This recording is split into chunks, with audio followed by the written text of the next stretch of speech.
Sa sœur est montée dans ma voiture. Ta femme te ment. On lui donne une leçon? Ai-je demandé. Comment? Sa sœur a souri. Viens avec moi, tout de suite. Le soleil inondait la cuisine à travers les fenêtres, peignant tout d'une lumière dorée. Mais la chaleur de la pièce s'est évaporée au moment où Sophie est entrée. Elle souriait trop facilement, trop brillamment, comme quelqu'un qui revient d'un pique-nique, pas du mensonge qu'elle venait de vivre. Dans ses mains, elle tenait un bouquet de roses rouges et blanches, le berçant comme si c'était quelque chose de sacré. Elles sont magnifiques, n'est-ce pas, dit-elle, en les plaçant dans l'évier comme si c'était un jeudi matin normal. Un ami me les a offertes. Je n'ai rien dit au début, je suis juste resté près du comptoir, immobile, les doigts serrés autour de ma tasse de café, les jointures pâles. Elle savait que je lui avais apporté des roses la veille, des roses couleur crème, ses préférées, et celle-là était encore intacte dans le salon, se flétrissant en silence. J'ai finalement parlé, la voix basse, stable. Tu as des amis maintenant qui t'offrent des roses. Elle n'a pas bronché. Ce n'est pas comme ça. Il est juste attentionné.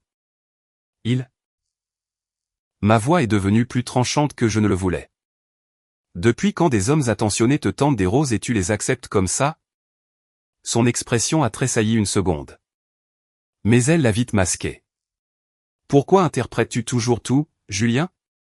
Ce ne sont que des fleurs. Je t'ai offert des fleurs hier, Sophie, ai-je dit en m'avançant. Et tu n'as même pas pris la peine de couper les tiges. Elle a croisé les bras, s'appuyant contre le frigo comme si cette conversation l'ennuyait. Peut-être parce que tu m'étouffes. Tu y as déjà pensé? Étouffé, ai-je dit en laissant échapper un rire silencieux. Tu rentres avec des roses d'un autre homme et c'est moi le problème. Oh, ne transforme pas ça en une autre scène, a-t-elle lâché, la voix montant. Mon Dieu, tu es toujours si suspicieux. Peut-être que si tu n'étais pas si contrôlant. C'est là que je l'ai interrompu. Calmement, sans sourciller, j'ai tendu la main, attrapé le bouquet, marché jusqu'à la poubelle et l'y ai laissé tomber. Les roses ont atterri avec un bruit sourd contre le marc de café et les coquilles d'œufs de la veille. Sophie a fixé la poubelle, la bouche ouverte, les yeux écarquillés. Tu es fou? J'ai rencontré son regard, droit dans les yeux. Non, je suis réveillé. Pendant une seconde, la pièce s'est figée. Même l'horloge semblait avoir arrêté de faire tic-tac. Tu ne peux pas contrôler qui me donne des fleurs, a-t-elle sifflé.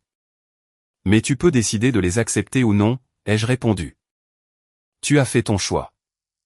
Nous sommes restés là comme des boxeurs sur un ring, aucun ne voulant céder. La lumière dorée du matin ressemblait maintenant à un projecteur, exposant tout. Les fissures dans nos sourires, les mensonges cousus dans ses phrases, la douleur dans ma poitrine que je n'avais pas voulu nommer. Elle a ouvert la bouche pour parler, mais rien n'est sorti. À la place, elle a attrapé une bouteille d'eau dans le frigo et est sortie en trombe vers le couloir, marmonnant quelque chose dans sa barbe. Je suis resté là, les mains à plat sur le comptoir, la regardant partir. Mon cœur battait la chamade, mais pas de rage, de clarté.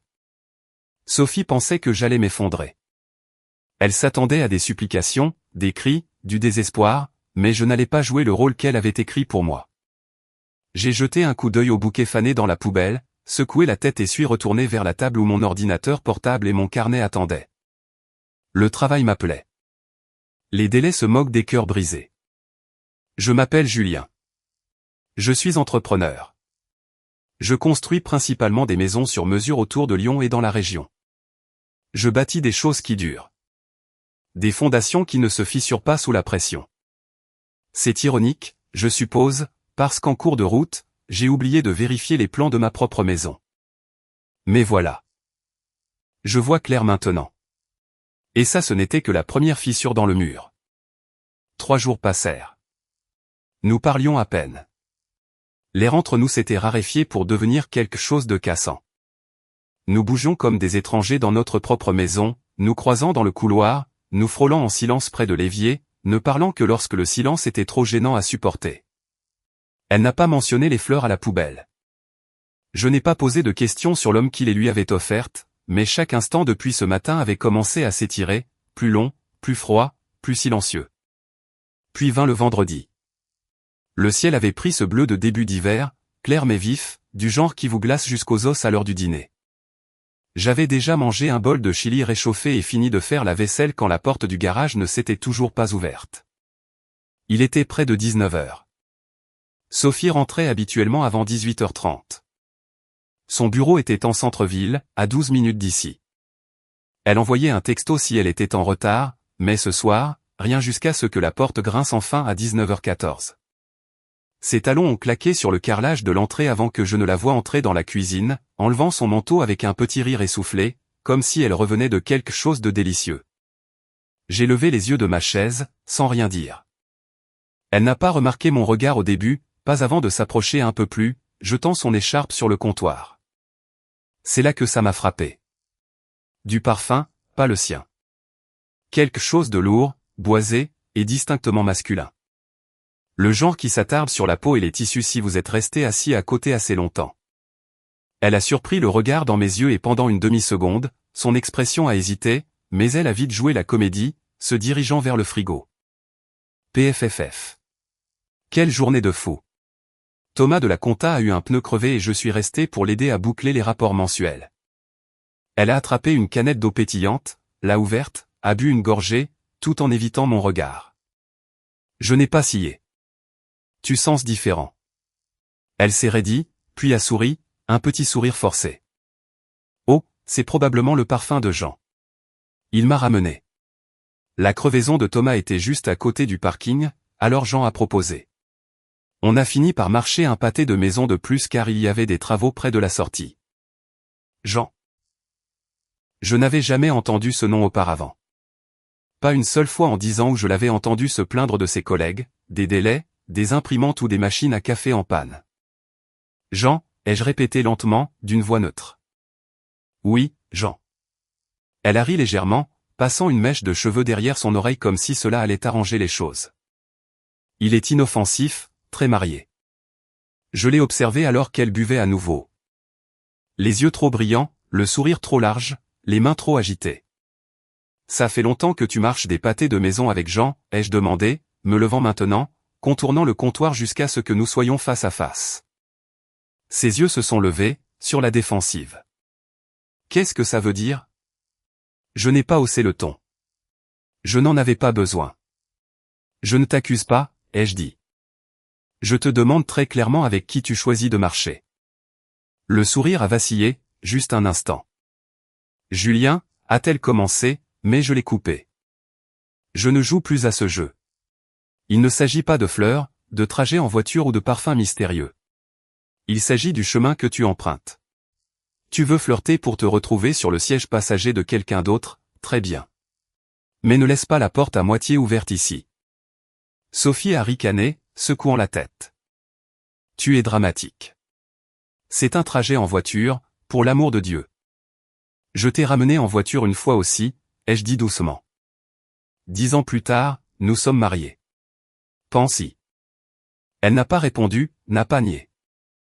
Elle s'est détournée et a emmené son eau à l'évier, feignant d'être agacée. Mais j'ai vu la façon dont ses doigts tremblaient en posant la canette. Et alors qu'elle sortait de la cuisine, sa voix traînant derrière elle, il n'y avait plus de rire. Juste un mot, marmonné à voix basse. N'importe quoi. Je suis resté là dans la cuisine, les bras croisés, entendant le léger claquement de ses talons dans les escaliers au-dessus. N'importe quoi, hein. Pas un déni, pas des excuses, pas même un mensonge crédible, juste du dédain. Et avec ça, le mur entre nous s'est un peu épaissi. L'anniversaire de Sophie tombait un samedi cette année-là. Le genre de jour où l'air semble étrangement calme, trop calme, comme si quelque chose attendait, juste hors du cadre. Elle avait passé toute la semaine à agir normalement. Peut-être un peu trop normalement. Plus de maquillage que d'habitude, plus de gloussements au téléphone, qui, selon elle, provenaient de vieux amis du lycée lui envoyant des vœux d'anniversaire. Dans l'après-midi, la maison était propre et bourdonnante, une musique douce jouait, des bougies parfumées étaient allumées, des chips versés dans des bols comme des confettis. Notre petit salon à Lyon était bondé de visages familiers, ses cousins, certains de ses collègues, des voisins venus pour du vin gratuit et des conversations polies. Et Sophie, elle rayonnait, portant cette robe pull bleu pâle qui la serrait un peu plus que son style habituel. Elle flottait d'invité en invité comme une politicienne en campagne, riant, touchant les bras, racontant des histoires qui faisaient rire les gens trop facilement. Je gardais ma place près de la fenêtre du fond, sirotant un soda, observant, pas elle, l'allée. Il y a un certain instinct que vous développez quand quelque chose ne va pas dans votre maison. Vous commencez à remarquer des détails qui ne devraient pas avoir d'importance, comme le bruit de pneus inconnus crissant sur le gravier. C'est ce que j'ai entendu à exactement 17h42. Une voiture noire, élégante, polie, trop propre pour ce quartier, s'est garée lentement le long du trottoir juste devant notre clôture. Le conducteur n'est pas sorti tout de suite, il est juste resté là, moteur au ralenti, les yeux balayant le Porsche. Je me suis éloigné de la table à punch et me suis dirigé vers la porte. Elle s'est ouverte derrière moi et Sophie est apparue avec une part de gâteau à la main.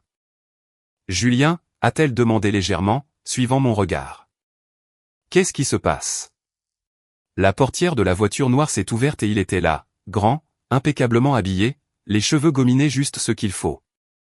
Le genre d'homme qui porte des lunettes de soleil par temps couvert comme s'il se cachait de paparazzi qui ne viendront jamais. Il avait un sac cadeau dans une main.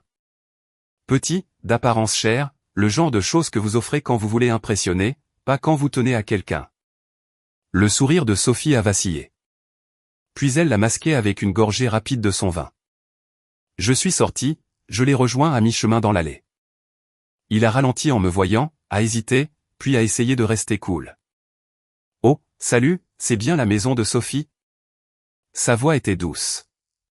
Trop douce. Je n'ai pas répondu tout de suite. J'ai juste fixé le sac dans sa main. Il a réessayé. « Je suis un ami. Je passe juste déposer un petit quelque chose pour son anniversaire. » Je l'ai toisé de haut en bas. Un ami. Il a ri trop vite. Oui, de la salle de sport. Je voulais juste, ne faites pas ça, ai-je dit, mon ton calme mais ferme. Vous n'entrerez pas. Il a cligné des yeux, pris au dépourvu. Pardon ? Je me suis avancé, assez près pour sentir son parfum coûteux.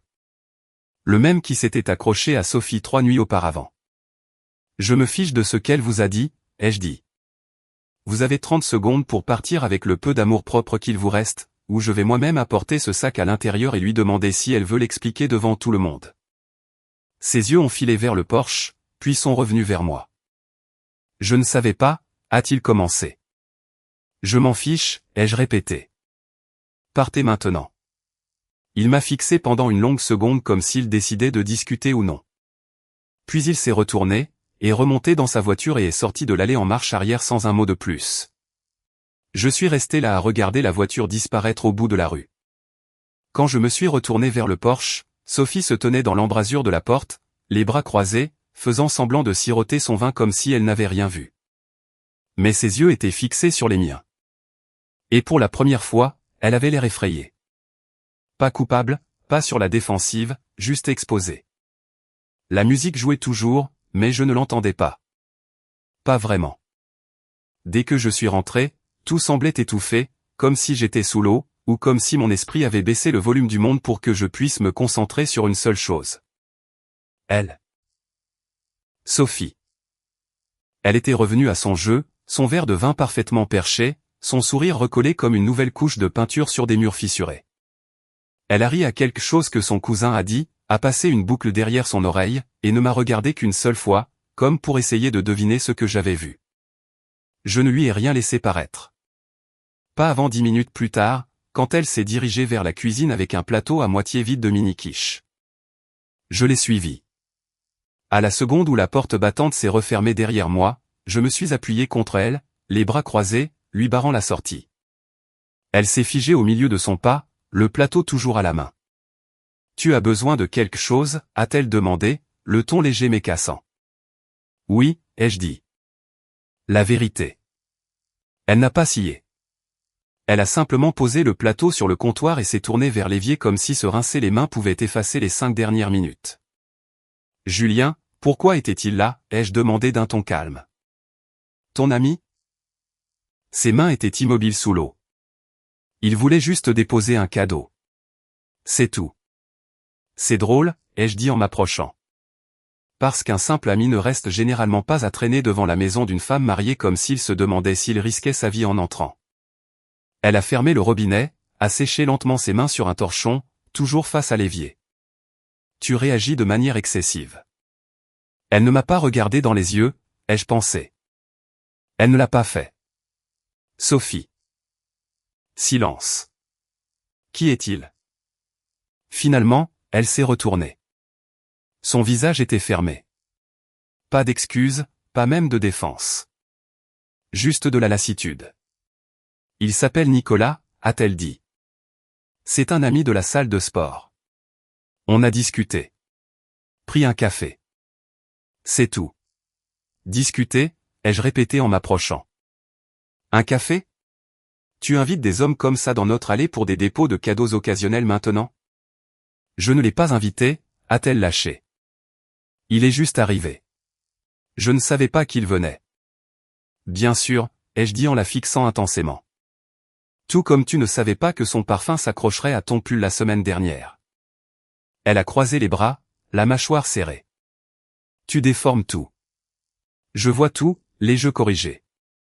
Je t'ai demandé de choisir avec qui tu marchais. Et au lieu de ça, tu as essayé de danser au milieu du chemin. Je n'ai rien fait, a-t-elle dit, la voix se brisant légèrement. Je n'ai pas franchi de ligne. J'ai reculé, laissant le silence s'étirer. Puis j'ai hoché la tête une fois, lentement.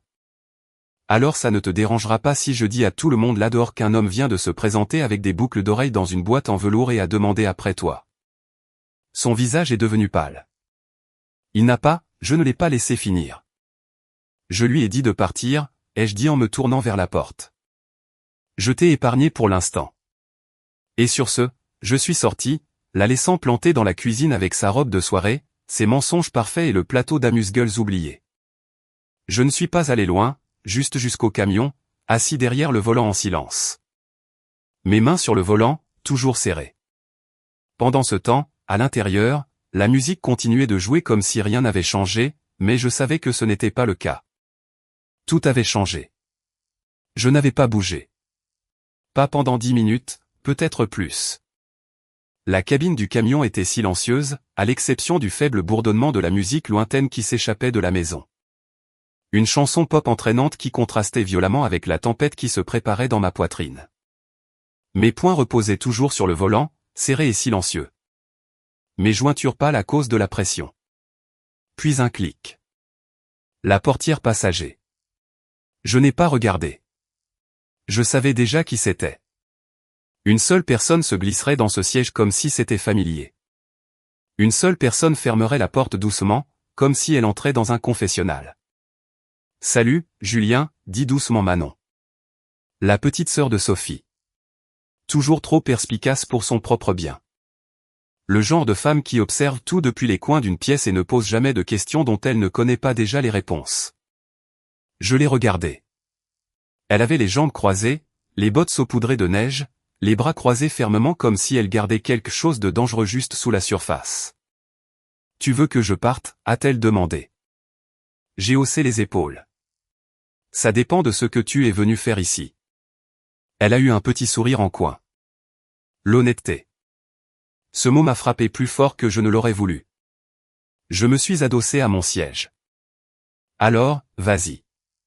Manon m'a regardé pendant une longue seconde avant de parler, comme si elle mesurait si j'étais prêt à l'entendre. Puis elle l'a dit. Ta femme te ment. Les mots flottaient dans l'air comme de la fumée. Tranchant, lent. Je n'ai pas réagi tout de suite, j'ai juste expiré doucement. Elle a dit que Nicolas est juste un ami. J'ai dit, ils ont pris un café, c'est tout. Manon a levé les yeux au ciel. S'il te plaît. Cet homme lui tourne autour depuis des mois. Elle n'est pas subtile.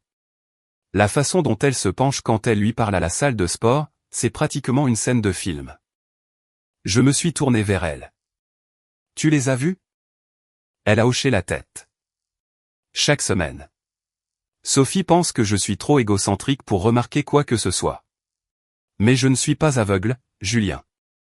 J'ai vu les boucles d'oreilles dans ce sac. On n'offre pas des bijoux comme ça à quelqu'un à moins qu'il ne se passe quelque chose.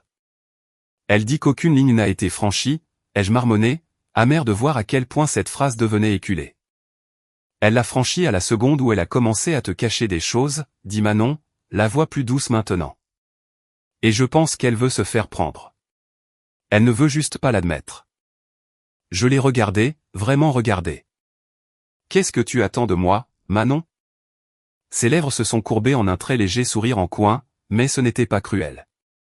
C'était déterminé. T'aider, dit-elle simplement. À lui donner une leçon. J'ai plissé les yeux. Et à quoi cela ressemblerait-il? Manon s'est adossée, le siège en cuir gémissant sous son poids. Viens avec moi, tout de suite, dit-elle, d'un ton désinvolte comme si elle proposait d'aller chercher un fast-food. Je l'ai fixée, cherchant une trace de sarcasme. Mais elle ne plaisantait pas. Manon, elle n'arrêtera pas tant que quelqu'un ne l'arrêtera pas, a-t-elle coupé. Et si ce quelqu'un est sa petite sœur, c'est encore mieux. J'ai secoué la tête lentement. Pourquoi lui ferais-tu ça? Un temps passa. Puis Manon a regardé par le pare-brise, la voix baissant. Parce qu'elle ne mérite pas quelqu'un qui l'attend encore dans son camion.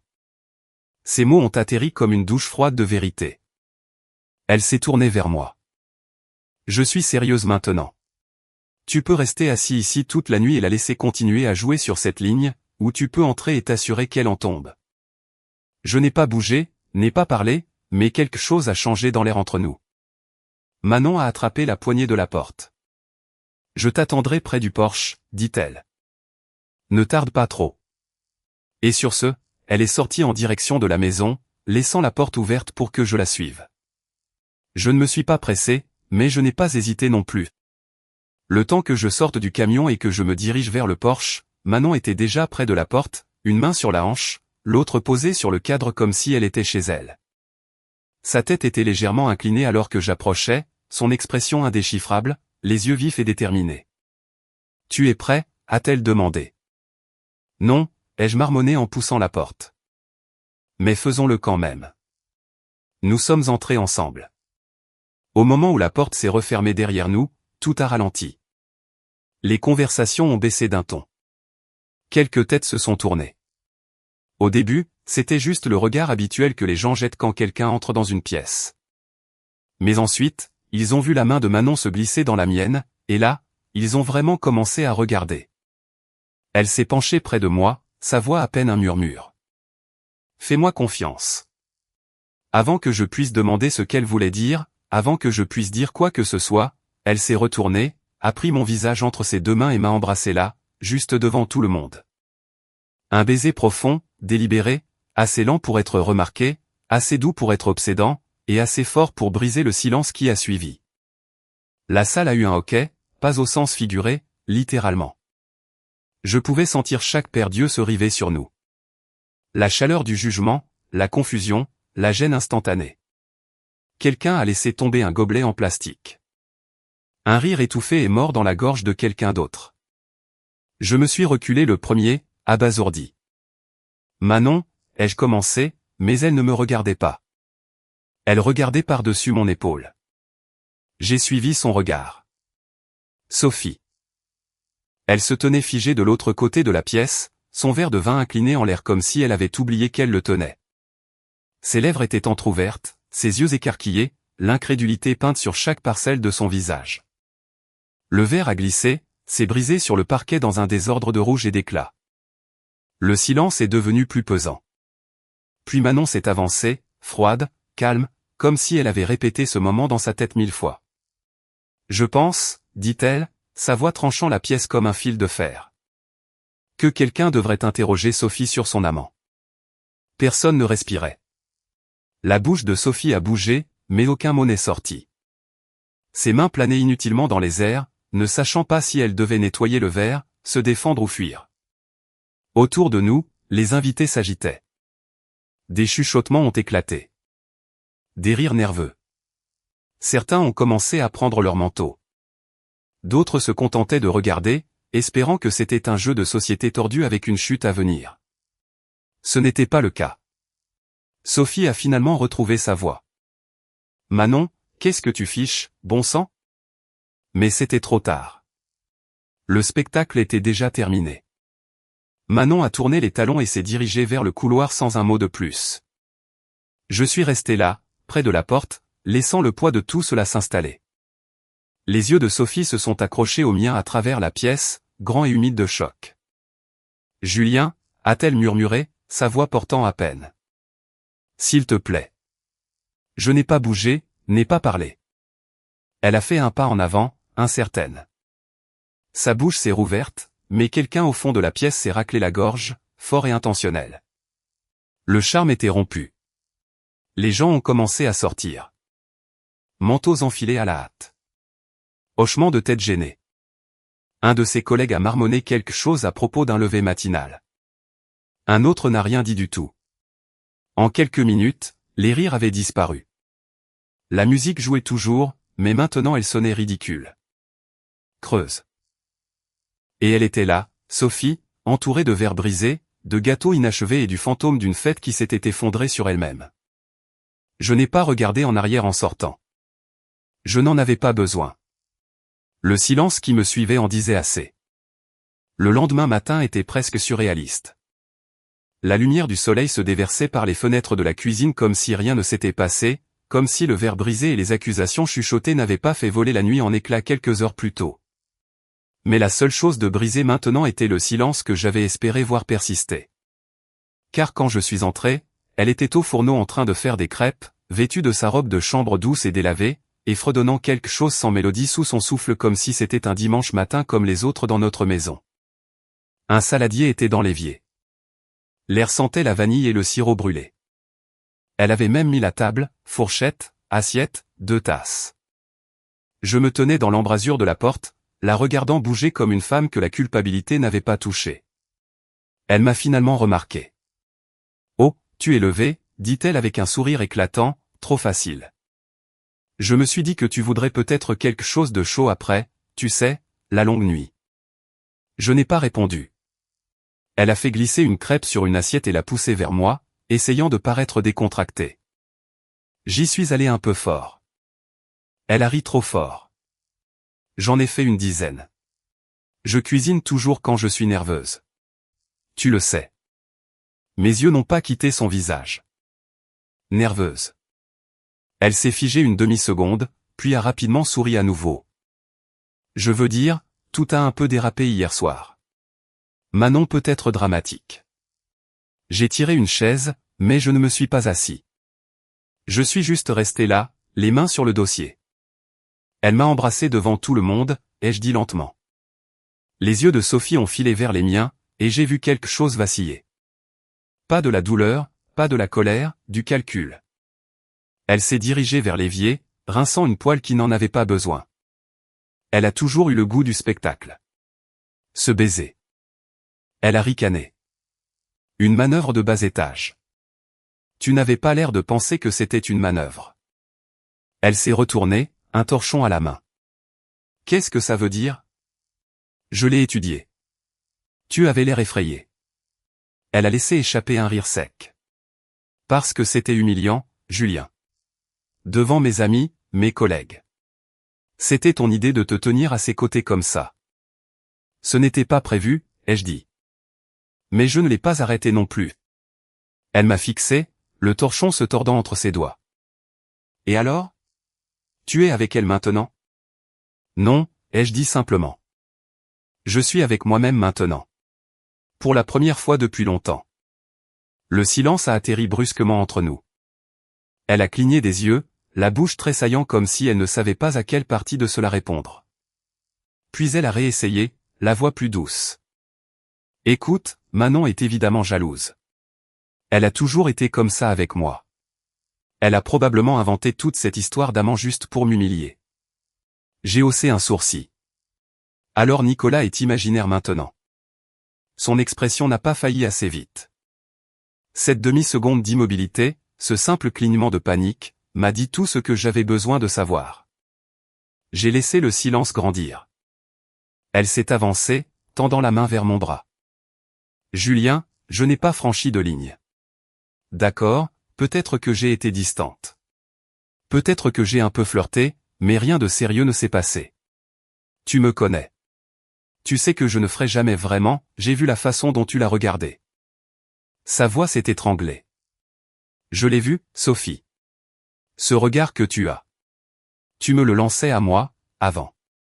Elle a dégluti difficilement, ses mains retombant lentement le long de son corps. J'ai fait des crêpes, a-t-elle répété, comme si le répéter pouvait annuler la vérité.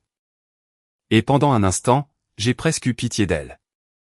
Elle s'accrochait au rituel, au geste, au matin, à l'odeur de la nourriture réconfortante, comme si cela pouvait effacer tout ce qui avait été exposé la nuit précédente. Mais il n'y a pas de recette pour la confiance une fois qu'elle est brûlée. J'ai repoussé l'assiette doucement. Je n'ai pas faim. Elle m'a suivi des yeux alors que j'attrapais ma veste sur la chaise. Où vas-tu? Je ne l'ai pas regardé quand je l'ai dit. Quelque part d'honnête. Et puis je l'ai laissé là, debout dans la cuisine dans sa robe de chambre, entourée de crêpes que personne ne mangerait. La maison avait l'air calme de l'extérieur aussi. Calme. Je me suis garé dans l'allée juste après le crépuscule. Le ciel au-dessus de Lyon avait pris cette teinte violette grisâtre que l'on ne voit que 10 minutes avant la nuit complète. Et tout semblait froid, feutré, comme le genre de silence qui n'est pas seulement tranquille, il est personnel. Je n'avais pas prévu de revenir si tôt. Après mon départ ce matin-là, j'avais conduit sans réelle destination. Laissant simplement les roues me porter devant des parkings vides, des stations-service, de vieux centres commerciaux. Je ne voulais pas réfléchir, mais mes pensées me poursuivaient quand même. Sophie n'avait pas appelé, pas une seule fois.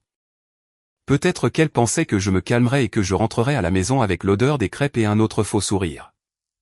Mais en me garant sur le côté de la maison, j'ai légèrement mal jugé l'angle, distrait, fatigué, probablement encore en train de ruminer l'amertume de ce matin. Mon pneu a heurté le côté de la poubelle. Elle a vacillé une fois, puis s'est renversée complètement. J'ai soupiré, coupé le moteur et suis sorti pour la redresser. Des sacs en plastique se sont répandus sur le gravier. Des emballages de fast-food. Des serviettes usagées. Un rouleau d'essuie-tout déchiré. Juste le désordre habituel d'une semaine passée à prétendre que la vie est normale. Mais alors quelque chose a attiré mon œil. Une boîte aplatie. Pas d'étiquette visible au début. Je me suis accroupi pour la ramasser. Et quand je l'ai retournée, l'air m'a manqué. C'était une boîte vide de tests de grossesse. Pas un, pas deux. Un pack multiple. Utilisé, jeté à la hâte, sans doute, enfoui sous des couches de déchets comme s'il pouvait rester caché pour toujours. Mais le destin a une façon de mettre les choses exactement là où elles doivent être vues. Je l'ai fixé, immobile. Ma première pensée n'a pas été la colère. C'était des mathématiques. Nous n'avions pas été intimes depuis plus d'un mois, peut-être plus. Mon estomac s'est noué. Le parfum, les nuits tardives, les boucles d'oreilles, les rires nerveux, et maintenant ça. Le poids de tout cela s'est installé directement dans ma poitrine, pressant fort. Je me suis relevé lentement, tenant toujours la boîte dans une main, et j'ai regardé la lueur chaude qui s'échappait de la fenêtre du salon. Elle était à l'intérieur, attendant probablement de réessayer, de mieux mentir cette fois. Je ne suis pas entré rapidement. Je n'ai pas claqué la porte. Je l'ai ouverte doucement, suis entré dans le salon et me suis assis sur le bord du canapé comme un homme attendant une réunion dont il connaissait déjà l'issue. J'ai posé la boîte sur la table basse, bien en évidence, et puis je l'ai attendue, elle, le moment, la vérité qui allait franchir la porte sur des jambes tremblantes. La porte d'entrée a grincé comme si elle ne voulait pas interrompre le silence que j'avais bâti dans le salon. Les pas de Sophie étaient légers, trop légers, comme si elle savait que j'étais à la maison, comme si elle savait que quelque chose avait changé. Elle est entrée dans la pièce, son sac à main dans une main, son manteau pendant encore d'une épaule. Ses yeux se sont posés sur moi en premier. Puis lentement, ils sont descendus sur la boîte sur la table basse. La boîte. L'emballage vide du test de grossesse légèrement plié au coin, posé bien en vue comme un détonateur que personne ne voulait toucher. Tout son corps s'est tendu. Elle n'a rien dit pendant un moment, a juste cligné des yeux 2 fois. Puis, avec une expiration forcée, elle s'est redressée et a laissé tomber son sac près des escaliers comme si elle ne venait pas de marcher au milieu d'un champ de mines. « Tu es de retour », dit-elle doucement. « Je le suis », ai-je répondu, la voix calme. Trop calme. Elle s'est dirigée vers la cuisine, mais a ralenti près du canapé. Ses yeux n'avaient pas quitté la boîte. C'est, a-t-elle commencé, la voix fragile. Usagé, ai-je dit. Je l'ai trouvé près de la poubelle. Après avoir renversé le bac. Un heureux hasard. Elle est restée figée à mi-chemin entre le salon et sa voie de fuite. Julien, dit-elle, le ton changeant pour quelque chose de plus répété, de plus prudent. Je peux expliquer. J'en doute, ai-je dit en m'adossant, les bras croisés. Il n'y avait pas de colère dans ma voix. Et cela la terrifiait plus que des cris n'auraient jamais pu le faire. Elle s'est avancée lentement, les mains ouvertes. Écoute, oui, j'ai fait un test.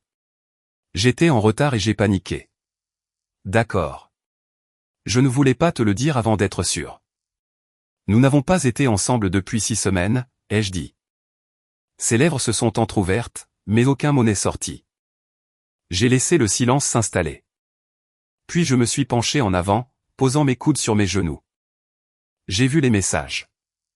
Ses yeux se sont rivés sur les miens. Quoi? Quel message? Je n'ai pas bougé. Manon m'a tout montré.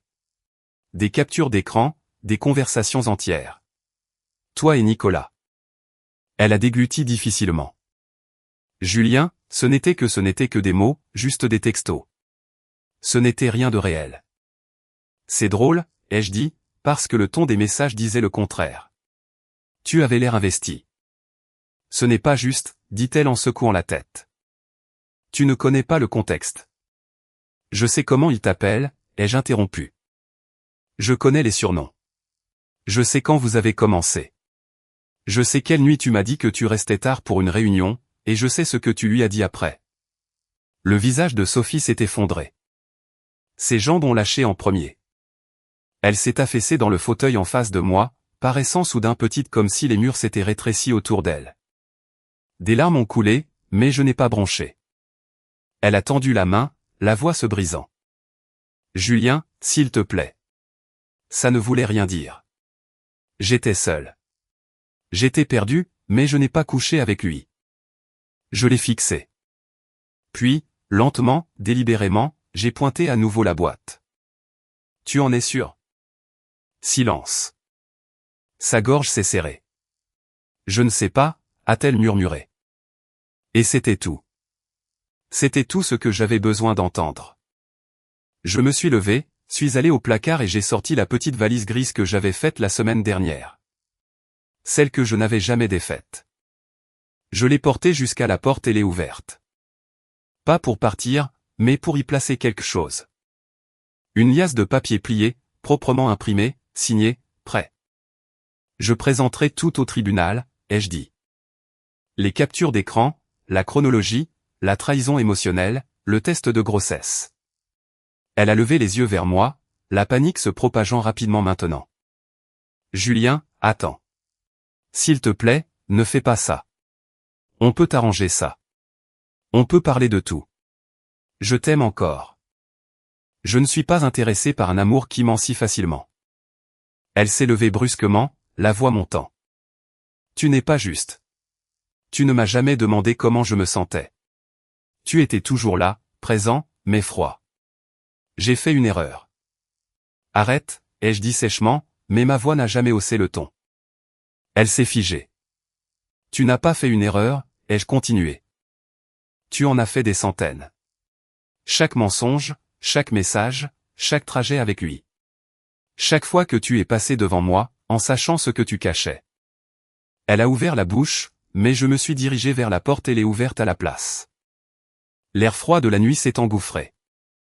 Les larmes de Sophie coulaient à flots maintenant. J'ai soulevé sa valise du placard du couloir, déjà faite, et l'ai posée doucement sur le porche. Elle se tenait derrière moi, le souffle court, tremblante. Je ne veux pas partir, a-t-elle murmuré. Je ne voulais rien de tout ça non plus, ai-je dit. Mais tu l'as choisi. Et sur ce, je me suis écarté. Elle n'a pas bougé au début, mais ensuite, lentement, elle a attrapé la poignée, et la porte s'est refermée derrière elle avec un dernier clic creux. Il était un peu plus de 8 heures. La maison était silencieuse, du genre de silence qui vient après une tempête. Calme, mais pas paisible, juste vidée. J'étais assis à la table de la cuisine, sirotant un café qui était devenu tiède, regardant la lumière du matin se répandre sur le sol. Puis les coups sont arrivés, secs, paniqués, suivis de sa voix. « Julien, Julien, s'il te plaît, ouvre la porte. » Je n'ai pas bougé. Je n'ai même pas scié. D'autres coups, les poings contre le bois.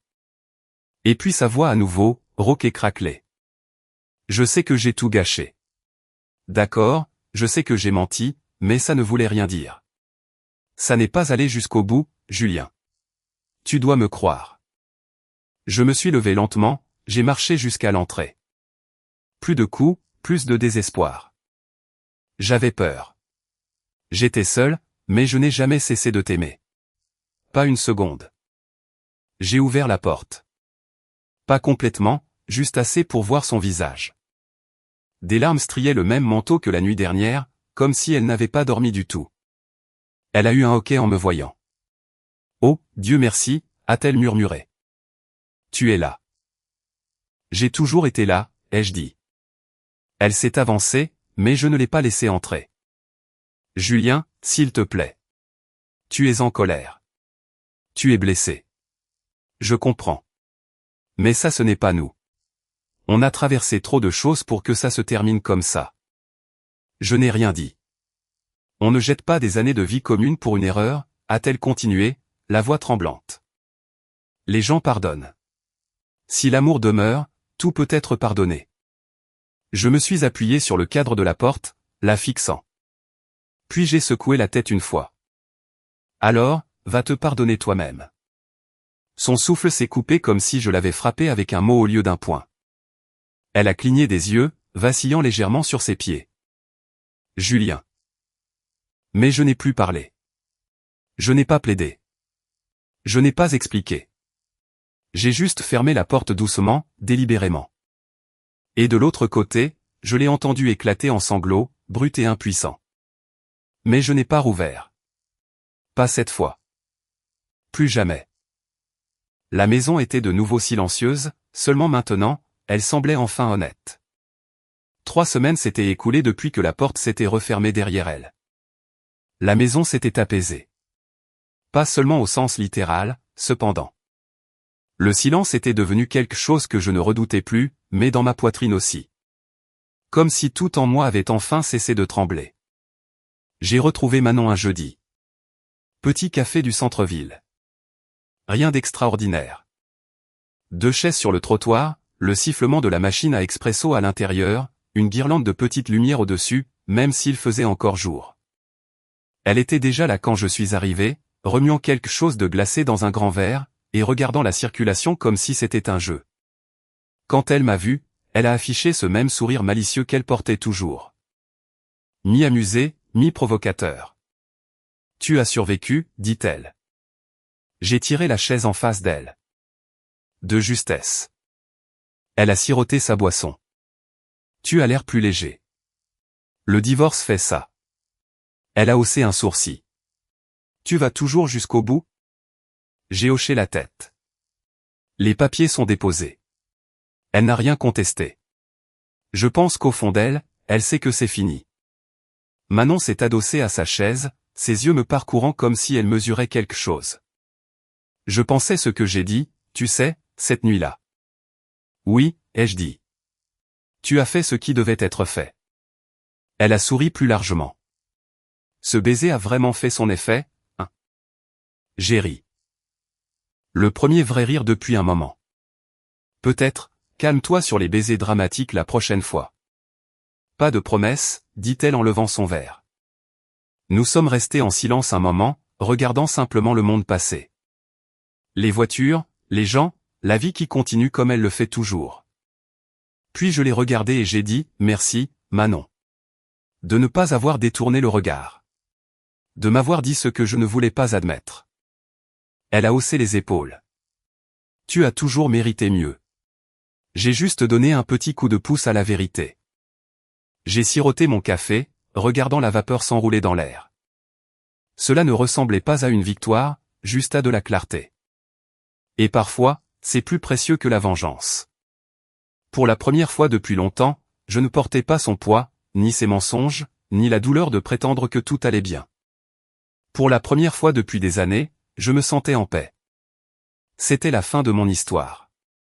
Manon est intervenue quand personne d'autre ne le voulait, m'a embrassé devant une salle pleine de gens et a forcé la vérité à éclater.